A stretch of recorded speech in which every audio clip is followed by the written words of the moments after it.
Can you state your name and your age for me? It'll scare you. Ronald Donn, Donn. I was born in Sioux Falls, South Dakota in 1931. My biological mother named me Ronald. And her sister adopted me, who was married to Frances Donn. So I've dealt with Ron Donn my whole life. You can't imagine the addresses I would get with all the mail that came to Turkey Valley. Donald, Ronald. Oh, it was crazy. It was crazy. So does that make you 94, 93? I'm 6 months into my 94th year. Yeah, that's quite a feat. Yeah, I guess everybody feels the same. It got here too fast. Yeah, yeah. So you kind of answered some of this other stuff. So you said you were born in Sioux Falls? Was that what you said? Sioux Falls, South Dakota. And you kind of talked about your parents. What did your parents do for a living? Farmers? Yeah, I was raised alone on a farm in western Iowa in a little town called Pisgah. It's about 15 miles from the Missouri River and from the now famous Les Hills. Oh, yeah. We grew up just thinking they were just normal hills. Now they're an attraction. And there's only one place else in the world where they exist, and that's in China. Mm-hmm. Yeah. So you didn't have any siblings? No. Well, you were the one and only. I was the one and only until 1944. My parents had a farm sale, and we moved into Pisgah, which was a lovely little town, because we had a Ford dealership, a Chevrolet dealership, and a John Deere dealership, and 3 gas stations, 3 grocery stores. And in 1995, I'll back up. In 1990, they had an all-school reunion in the gymnasium that was added on to the old school. And 300 people attended, including my mother, who graduated in 1928, my adoptive mother, or 26, and then my biological mother in 1926. And then in 1995, a girl, Sarah Bryson, called me and she said, "Would you consider speaking at the 1995 all-school reunion?" And I said, "I sure would, and I know exactly what I'm going to talk about if anybody ever asks me. What was Pisgah like on Saturday night?" So what was that like? Well, it was when people all came to town, and I named every building that I can remember, and I got a little help from some of the older people I knew that were buildings that weren't there before. And the crowd of people that came, and how there was a dance at the American Legion Hall, and 2 bars were going, and the drugstore was full of people having malted milks and ice cream, and 2 grocery stores where people were bringing in their eggs and their cream to exchange for groceries, and handing their grocery list to the person, and then they filled your order, and then you came back and got it later. I mean, not like today, we do it ourselves. I went on, and when I finished, there was four people that asked, 4 members of the community that ran businesses that asked for a copy of that, and I still have it. Very. In fact, I've sent it recently to Larry Pape, who was 5 years younger than me, but he lives in Woodbine. You know where Woodbine is, do you not? Yeah. And because he has an article in the Our Iowa magazine. I subscribe to it. Well, there's an article in there by him, and a little picture of Iowa with Pisgah written in it. It's well written. So I've been talking to him, and I sent him a copy of what I had said in 1995. That's awesome. So can you tell me a little bit about, kind of like your school years, going through high school, kind of what your plans were past high school at that time? The first 4 years, no, excuse me. I went to first and second grade in the old building that was built in 1915 that's still sitting there. And then I moved, they had another building that I went to third, fourth, fifth, and sixth grade in. Then I went back to the other building for grade 7 and 8 and in high school. High school was not great. I kind of went because everybody else went. Because it wasn't required, right? At the time, high school wasn't required, right? You could have been done at 8th grade. But I never thought about not going. But there was only 65 in high school, 11 in our class. I'm the only living man left in our class of 11. There were 3 girls. And my high school girlfriend is still alive in New Sioux City, as far as I know. But we had 16 subjects, 4 for each grade. No electives, no art, no music, no library. There was a set of encyclopedias in the library. That's it. That was it. Yeah, that's crazy. And it was right at, I was a freshman in 45, 46. Hiring teachers was very difficult because all the men were in the service that were that age to be that age. And a couple of the teachers that I had the first year had graduated from Pisgah High School, gone to college, and came back and taught that first year and coached. And that was a pretty good year. The second and third year, sophomore and junior year, I often say I might as well stay home. Partially because I didn't have any interest in school. We had an hour lunch.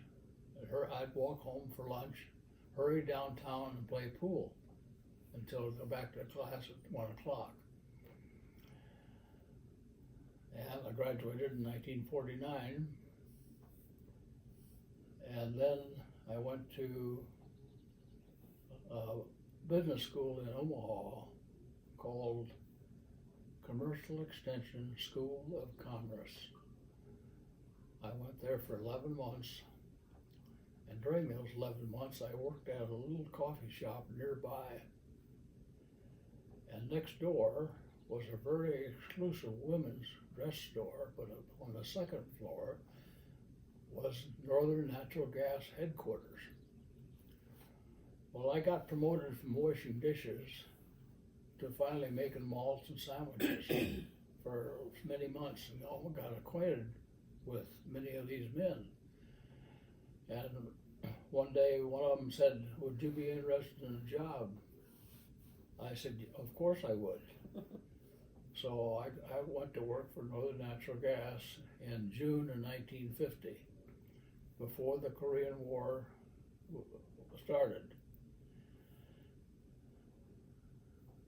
I started out in Beatrice, Nebraska. I was there 2 weeks, and they moved me to Lincoln, Nebraska. I never knew exactly what I was supposed to be doing. I was only in Lincoln for 2 weeks, and then they sent me to South Sioux City for training to be a field clerk on a construction job of laying pipe from somewhere down in Texas, clear to Minneapolis. 26-inch pipe, natural gas pipe. And I worked, I lived in Clear Lake, because I started at Garner, Iowa.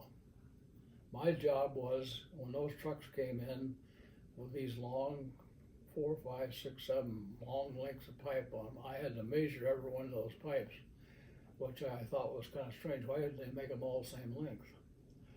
But the main job was, when I put the pipe in the ground, I had to measure that it was as deep as it was supposed to be. Mm-hmm.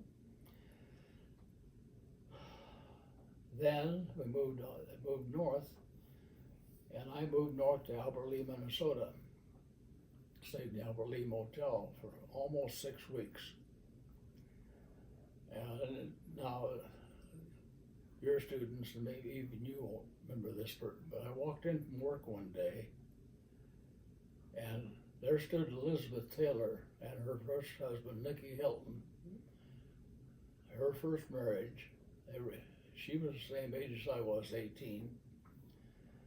And checking in, and somebody said, "You just made up that story." And I said, "No, I didn't. It was in the paper, and I have the clipping yet." That's they actually In Albert Lea? In Albert Lea. Wow. Then I got transferred to Esterville. But I never even bothered to get a room. I went home every weekend, wherever I was. I went back to Pisgah for the weekend. And all my friends were in the same boat. They were going to get drafted. A friend of my father's, my adopted father, said, "Your son's going to be drafted by January 1st, 1951. So this is all kind of within the 6 months after you graduated high school. What year did you graduate high school? Sorry. 49. 49. Okay, so a year and a half. Yeah, this 1950. Mm-hmm. Yeah. So 2 other of my classmates and I'll back up here, Michelle. In 1950, then I was making $225 a month. So I bought a new 1950 Ford. And so I had that during all this travel time until I went home one weekend, and the other 2 guys said, "We're going to get drafted." I said, "No, let's quit and take a trip then." So each had $100 apiece in my new car, and to California we went, Salt Lake City, Reno. So you didn't enlist in Iowa? No. Oh yeah. Oh. We just toured the whole West Coast, San Diego. Oh, I see. Okay. And I had a cousin who had enlisted in the Navy in 1936. Never did ask him why, but he became a warrant officer during World War II. And when we went to San Diego, he was an administrative officer at the U.S. Naval Amphibious Base on Coronado, California, across the bay from San Diego. He took us to a football game, took us to the zoo in San Diego, took us out for dinner. He said, "Let me know when you get back to San Diego." I said, "We're going to enlist." So we all went home, went to Council Bluffs, enlisted in the U.S. Navy. And on December 30th, 1950, we were sworn in at Fort Omaha. The Navy put on a train to San Diego. Where do you want me to stop? You're doing great. So you chose the Navy essentially because your cousin was in the Navy, or? Well, I didn't really realize at the time, but he had worked at the Bureau of Naval Personnel in Washington, D.C. And he was and when I enlisted, he was the administrative officer at the Naval Amphibious Base on Coronado. Mm-hmm. So he was acquainted with officers at the Naval Basic Station. What he had told them was, when basic training is over, transfer him to the Naval Amphibious Base on Coronado. Well, all the rest of the kids my age, they got to go home for 14 days, but I got transferred over there.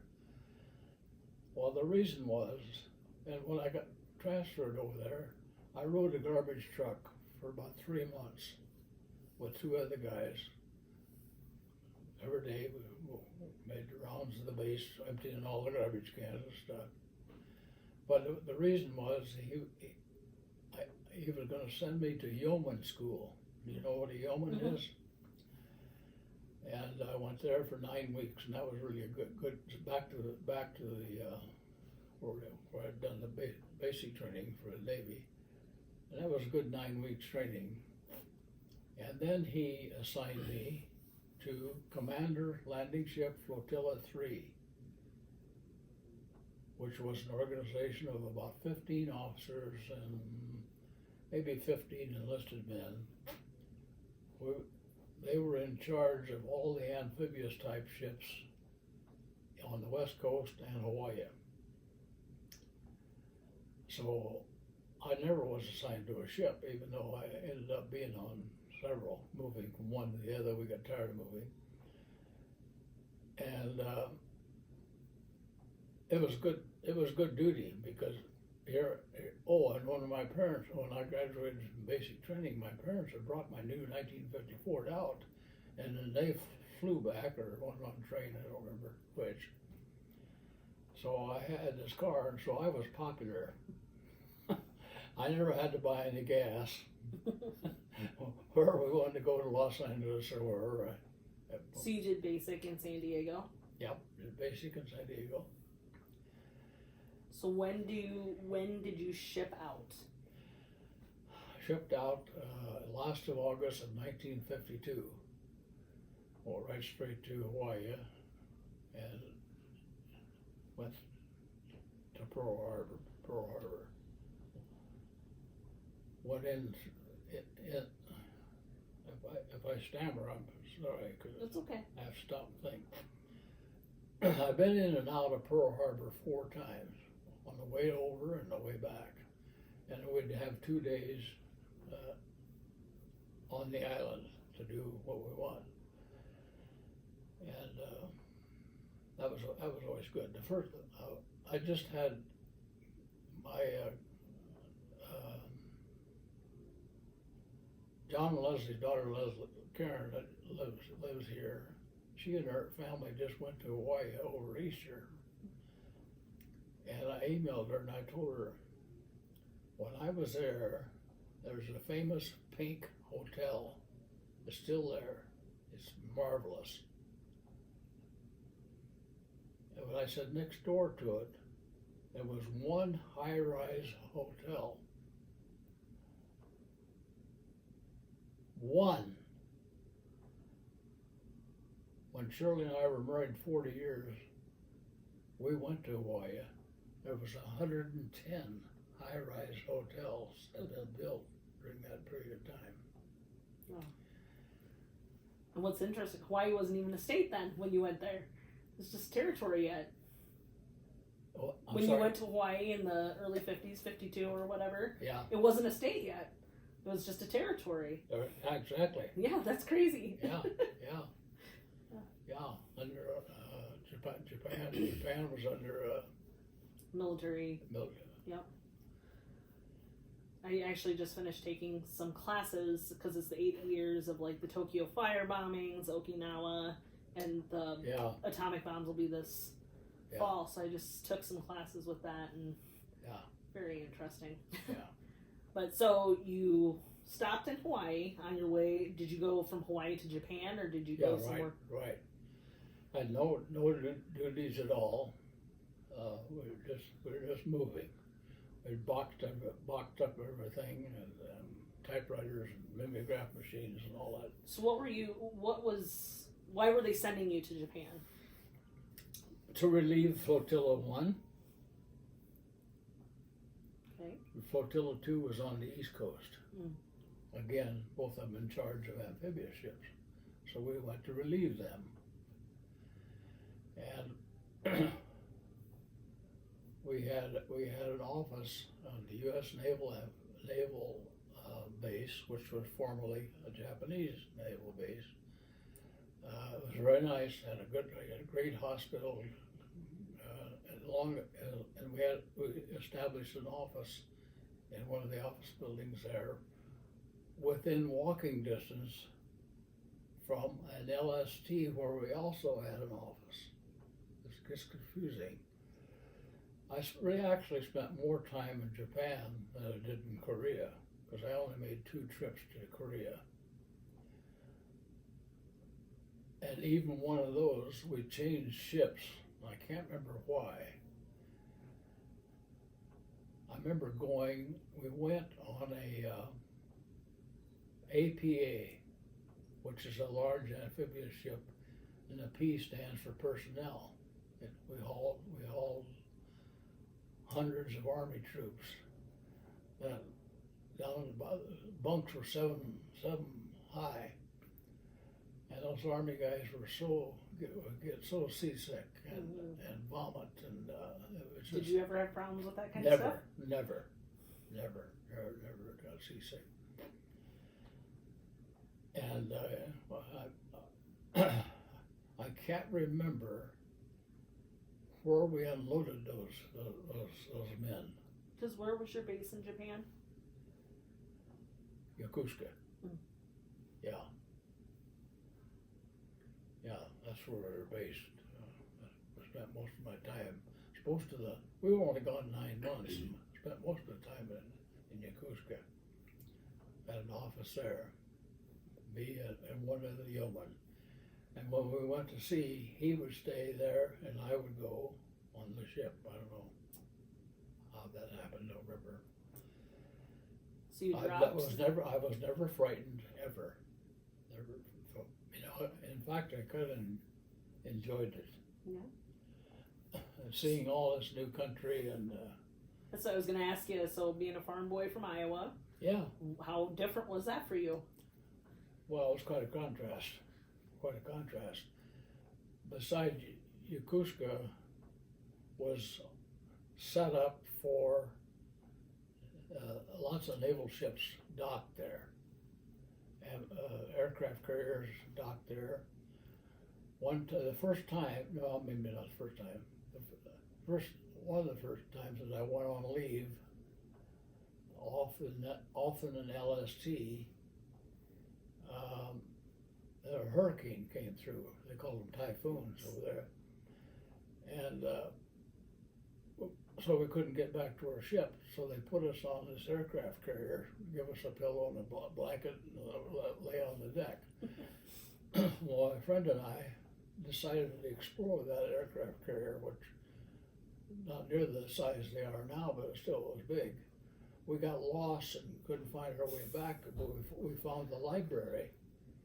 And so we just slept in the library all night until the next day. The hurricane was over and got back to either the ship or to the naval base.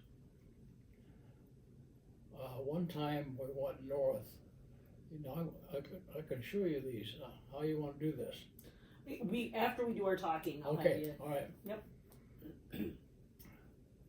One time it was the time we had the personnel. We went north to I can't remember the name of the city now. Hokkaido, the northern island above Honshu. We'd go through and then down to Korea. And I can't remember where we unloaded all those men, because it would have been below the 38th parallel. I don't have any pictures of that at all. Did you bring anybody back, or was it just unloading? Or when I came back, I came back on a completely different ship. Oh, so it wasn't even the same ship that you took over? No. So you got off in Korea, right? You would have had to have gotten off the ship. Yeah. These slides will show you a little bit.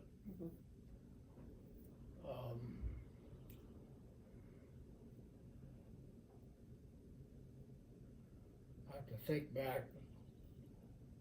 The first city we stopped in was Busan,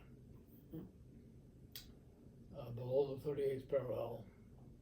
We stopped there intentionally for recreation because had been an enlisted men's club built there and an officers club, and I can remember being bombed out somewhat, and a lot of small children that were dirty and begging for food or anything you could give them. And I don't remember how long a walk was. Probably from here to that house over there, to an enlisted men's club where I went in. I got a haircut, probably a hamburger and a malt or a beer or something. I don't remember how long we were there. Not very long. And I don't remember if we went back to Yakutia from there. No, we didn't. I transferred.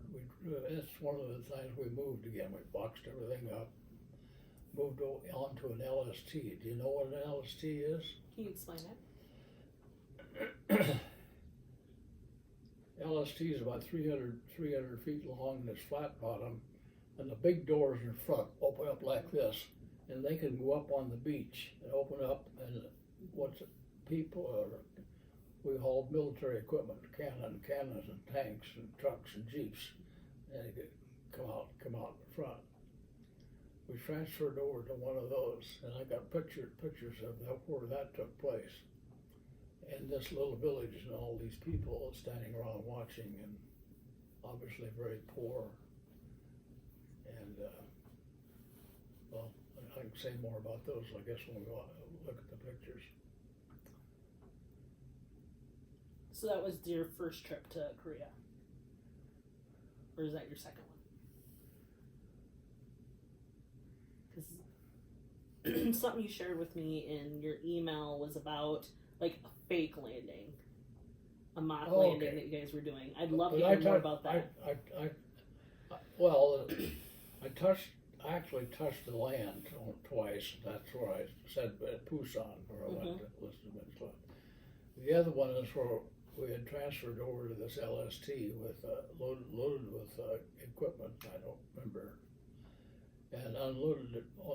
There was 4 of them, and they unloaded on this beach in this little village south of the 38th parallel. And I've got pictures of those people standing around watching, and the fish they caught that they hung on lines to dry. But I can't think what they were called though. Maybe they'll come to me.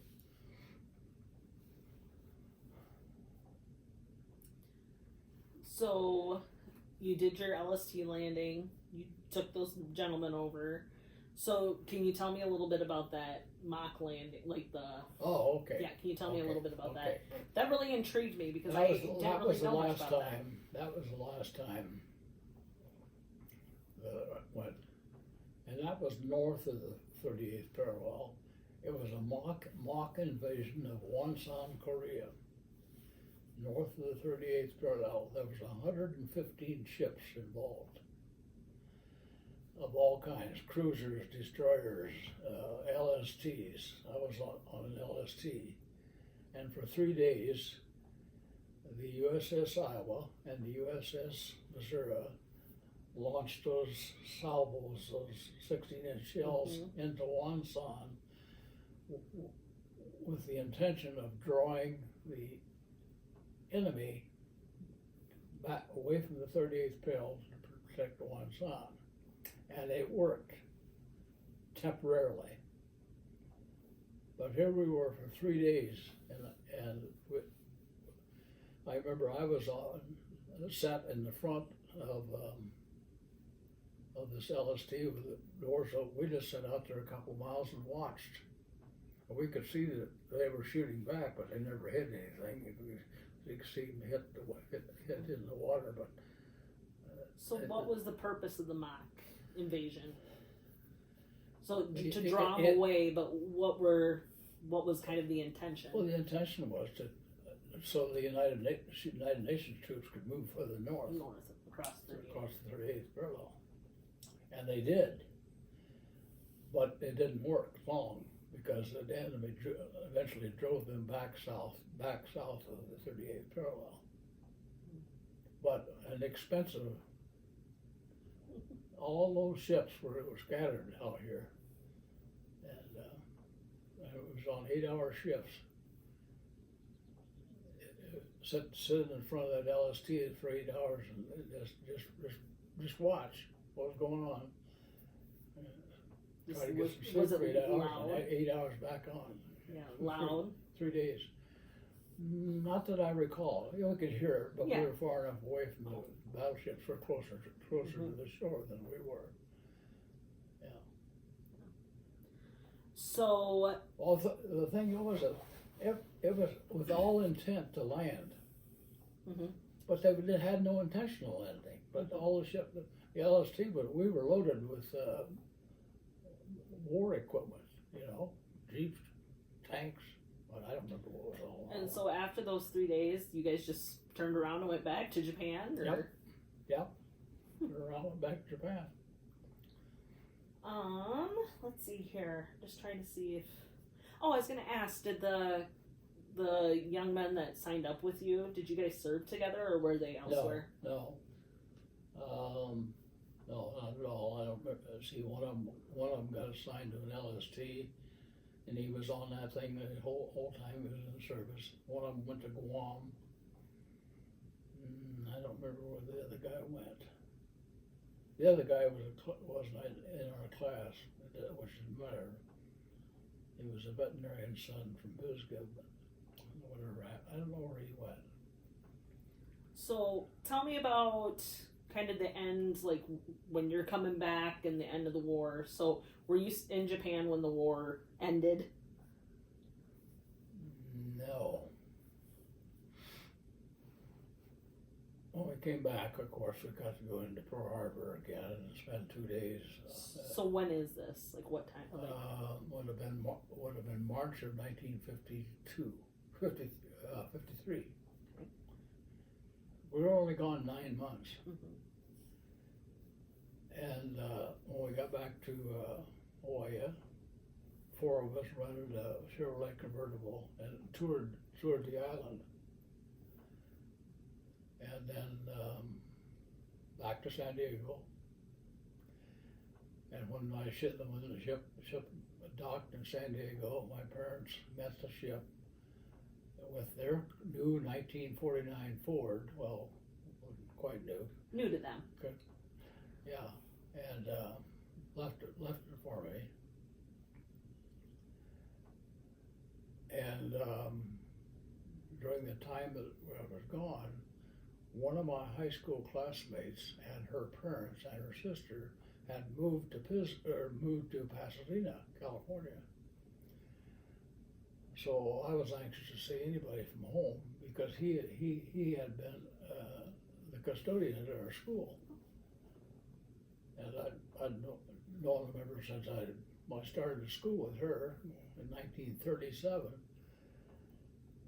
And when I found their place, it was 110 miles from the bay, from Coronado Island to Pasadena.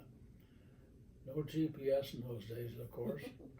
I found their house, had a little visit with them, and they said their daughter's name was Loween, a strange name.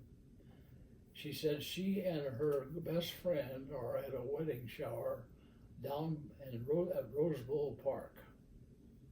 Well, I found Rose Bowl Park, and the shower was just ending. So as I kind of pulled in, they were kind of pulling out, and we gave hugs and talks, and this. She said, and this friend of mine is Shirley Julian. Didn't pay much attention to her because Louie and I were just visiting about their trip out there and the reason they came and where they were living and what his dad was doing and so forth. And I stayed all night then on a Friday night with that family. And the next day, then I went to where Louie was living with 2 other girls in a house that they were renting because they all had jobs. And Shirley Julian was there. And I soon learned that she had been born and raised in Kitchener, Ontario, Canada. Graduated from an all-Catholic high school, and she said her dad had talked about going to the United States ever since she was in third grade. And every year he'd talk about it, but nothing ever happened, so she thought it was never going to happen. But when she graduated from high school, they never had a car. She said, I could walk to school, I could walk to church, I could walk to work. She worked in a candy store all the time. She was in high school. I'm getting away from Korea here, but I got pretty well acquainted with her that weekend. Well acquainted with her. She was a beautiful gal. I'll show you a picture of her in the other room. And but she was working two jobs. She worked for Singer Sewing Machine right on Colorado Boulevard where the Rose Parade goes. And she became good friends with this high school classmate. But she was saving her money because she was going to fly back to Canada. She didn't want to leave in the first place, nor did her mother. Well, we exchanged letters that week. I went back the next 4 weekends, and on the 5th weekend, she said, yes, I'll marry you. And I had rings that I had bought in a PX in Yokohama, Japan, thinking maybe someday I might need them, but I didn't know I was going to need them that soon. All right, that's not anything to do with Korea. But it's a good part of the story. It actually kind of. So why did they send you back home? So you said you served your 9 months. Why did you guys get sent back home? Why did we come back from From Japan, yep. Because then we were relieved by Flotilla 2. Or I don't know. We were relieved by one of them, yeah. And so then you were back in California when the war officially ended. I put little quotes because No, I wasn't. After Shirley said yes that 5th weekend,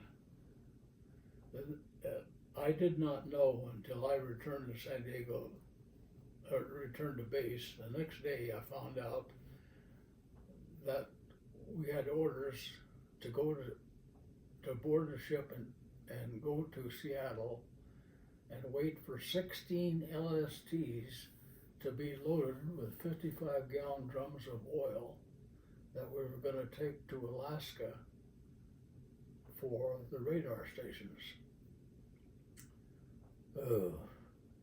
2 weeks in Seattle, we had absolutely nothing to do. We'd walk the streets. I don't remember what all we did. We had no duties in a way. And but then we were the lead LST. We were in charge of all these LSTs, so I typed the operation order to go. I also typed the operation order for that for all the amphibious ships for that mock invasion. I would type it pretty quick and come back, and he'd have notes written all up, and add this and delete this. And so did you learn to type like in high school, or was that part of your? I learned to type in high school, and then in business school in Omaha. And let's see, where did I leave off? So you're typing up orders about the 55-gallon drums of oil. Oh yeah, okay.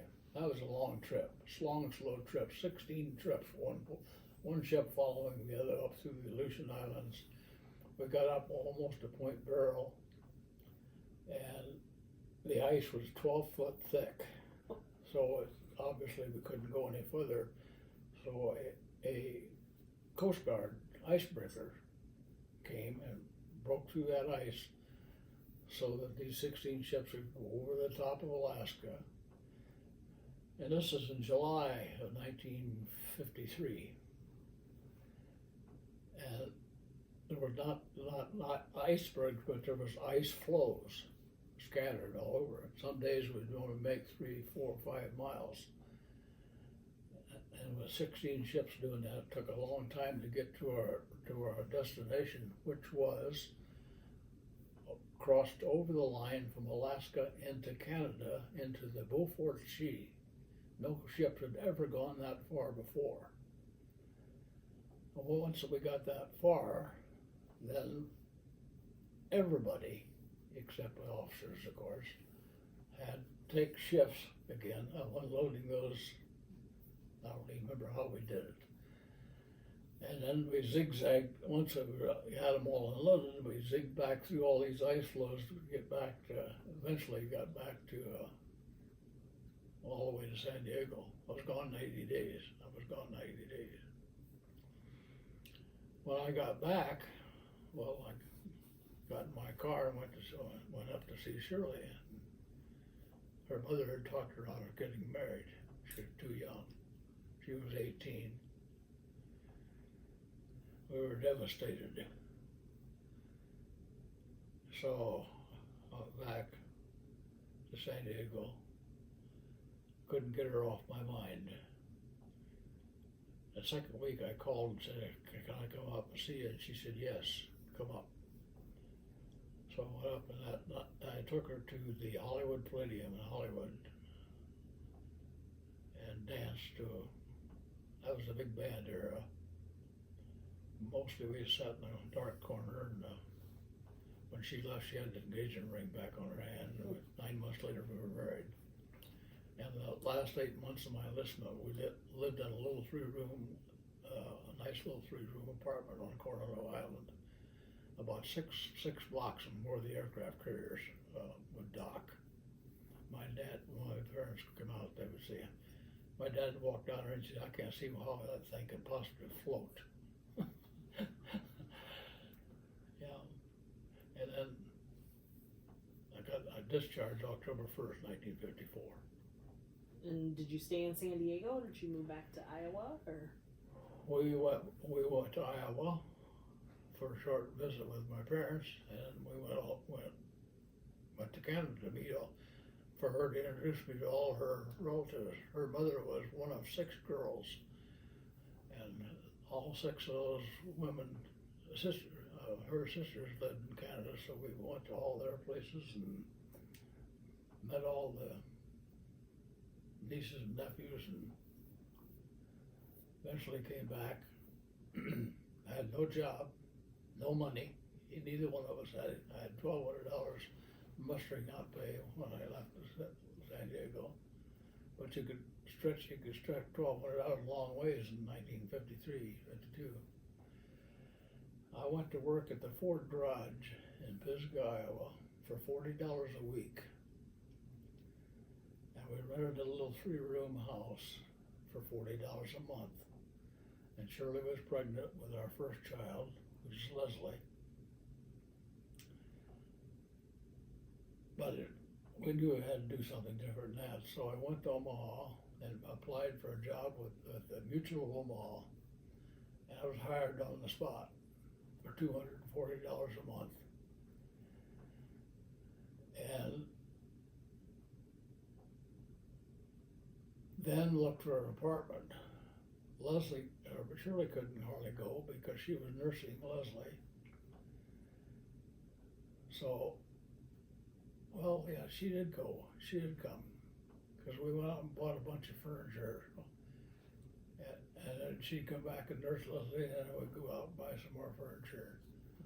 We rented an apartment in an old house in South Omaha, in a nice area, but it was a big old house that had been converted to 2 apartments.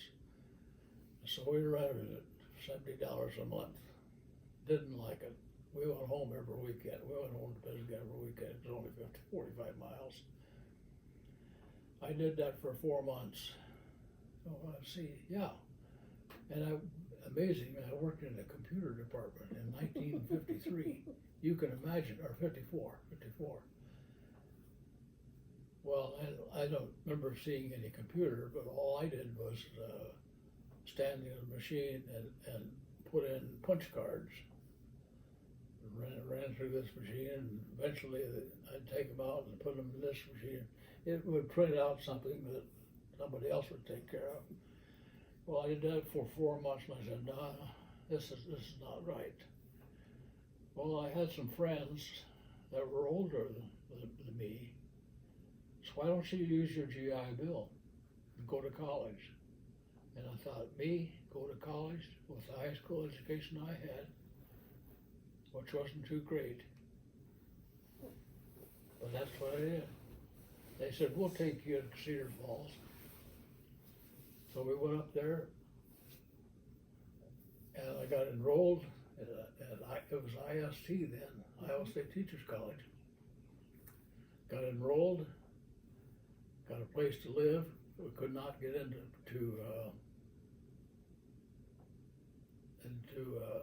what do I want to call it, government housing that had been built for World War II veterans. But we found another nice little place to live for $50 a month. And I also got a job the same day because this guy that took me up there had worked at a furniture store, Simpson Furniture Store, delivering furniture in the afternoon. I worked every day, got classes in the morning, worked every day. I went around the clock, I went around the clock.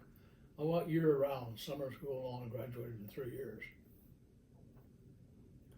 And my first job was at Tripola, Iowa. What degree did you get? Pardon? What degree did you get? What degree did I get? Physical education and safety. Kind of the last questions here, kind of about like the effects of your military service on you as you've grown older. So first of all, what are some life lessons you've learned from military service? Well, I think I grew up because I actually liked it. I liked routine, probably, right? Plus I had a heck of a job.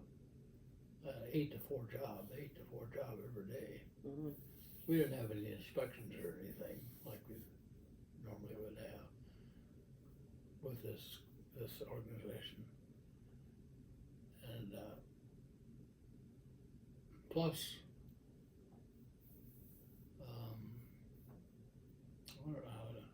I don't know. Other than saying I think I just grew up from being 19 when I went in. Plus meeting Shirley is the most important thing in my life. That's great. And so were these What was your rank in the military? I ended up second class yeoman, and I passed the test for first class. But then the war ended, so this didn't. This is just an LST in rough water in the Sea of Japan. There was times where we had to stand up to eat, and when the ship would roll, we'd have to lift up your tray to keep the soup from running out. Oh.